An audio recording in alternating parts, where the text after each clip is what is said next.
Okay. So if we talk about what the veterinarian's role is here at Tevis, it's the same as other endurance rides. This one just happens to be a little longer and a little tougher than most. But our role here is to follow the horses as they progress through the 100 miles.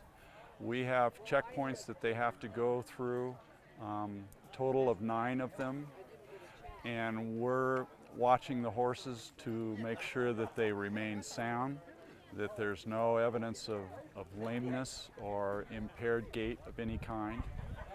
And then the second area that we're concerned about is how well the horse is holding up as far as the work that they're doing, the heat that they're in, the amount that they're having to sweat to cool themselves, how hard they're having to work.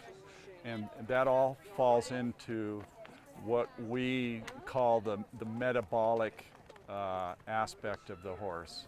So we're looking at coming into checkpoints and failing to have the heart rate come down, signs of dehydration, signs of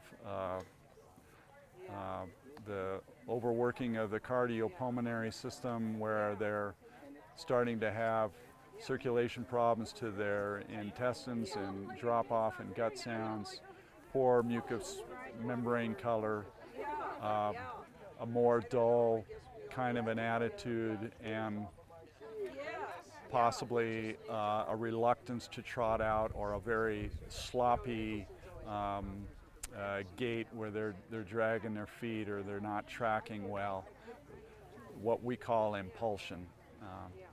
And when a horse gets tired, their impulsion just goes way downhill. And so we're making a decision then, is the horse okay to do the next section of the trail? And of course we know what they're in for and how far they have to go to the next checkpoint. And that's what we're doing here today, is looking at the horses before they even start to make sure that we feel that they're good to go, they're fit, they're sound, and in our humble opinion, they're at least qualified to attempt the 100-mile race. The main problem that riders have is either not having a plan for the ride in terms of their various checkpoints and what time they want to get there. So they've got the whole 100 miles mapped out in little sections that they complete each section according to plan, or they had a plan and they get caught up in the ride, they get caught up in the adrenaline, the race, and they lose sight of their plan. And generally they're going too fast, but there's some that they start slowing down, they're not keeping themselves paced, and they really get up against the time cutoffs. And if they spend the whole day trying to squeak into a checkpoint and then barely get to the next one, generally they're not going to make it. They're in trouble. It's only. So they need a plan.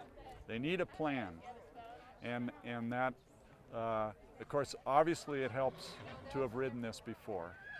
But if a first-timer needs to seek advice, they need to talk to as many people as they can who have experienced this ride and can help them come up with a plan, and a crew to help them carry out that plan. The crew, in a ride like this, the crew can become a very critical aspect of the success of the team.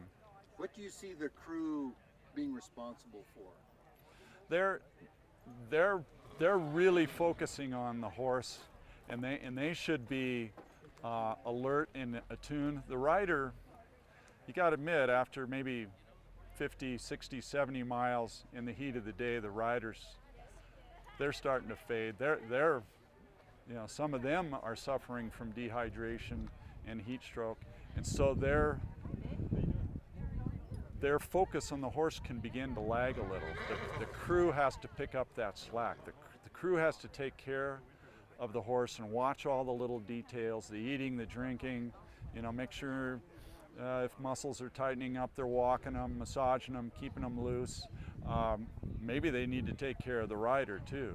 Make sure they get a banana, have a Gatorade, whatever. Make sure the rider isn't falling apart on them. So, the crew just has to attend to innumerable little details.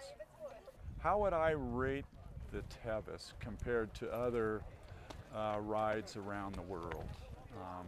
And the Tevis certainly historically has been known as one of the toughest rides in the world. And I think in terms of terrain, elevation, ascent and descent, river crossings, heat in the canyons, I believe Tevis has to rank as at least right with other rides as the toughest that there is in the world.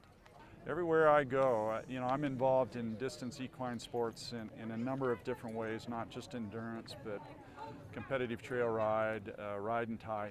Anybody that gets into the sport of long distance trail riding, the Tevis stands as the ultimate achievement in the sport. It's the Kentucky Derby of endurance riding. The sport of endurance riding had very little international exposure like an Olympic event. That is just in the last decade has begun to change. So, like the World Equestrian Games and the Olympics now have included endurance riding in them, and so the stature there of the Olympics has increased tremendously in the endurance sport. But Tevis is still a pretty big deal. But the Olympics now are a really big deal. I first came on as one of the veterinary committee in the late 70s, so it's been about 30 years or maybe a little more.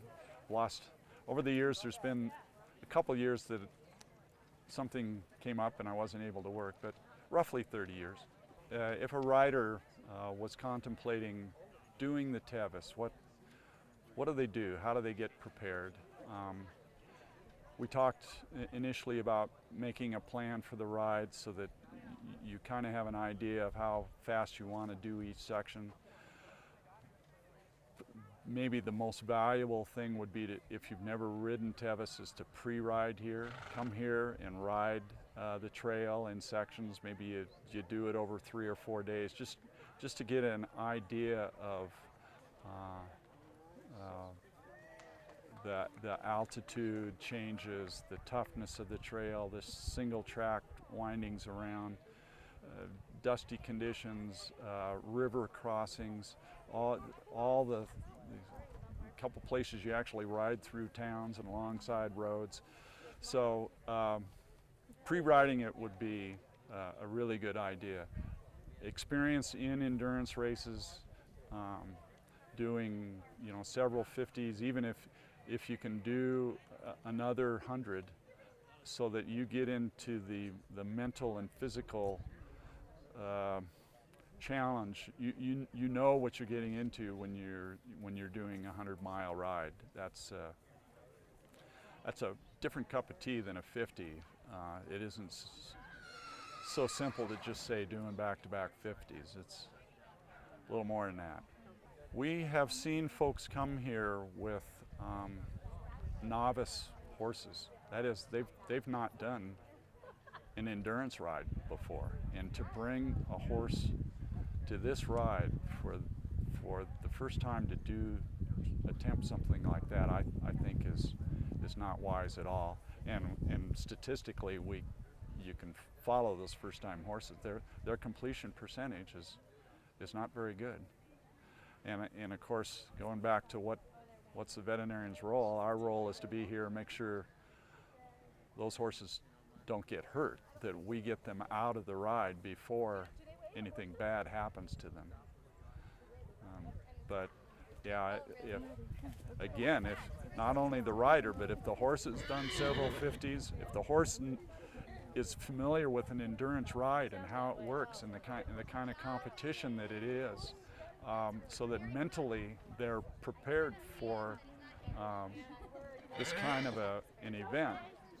I think the Tevis ranks as one of those experiences that folks that do long distance trail riding, have done some endurance riding, I would encourage people to come to Tevis and check it out and give it a try. I watch people at McCann Stadium in Auburn when this is all done, and they are in heaven. They've accomplished a lifetime achievement.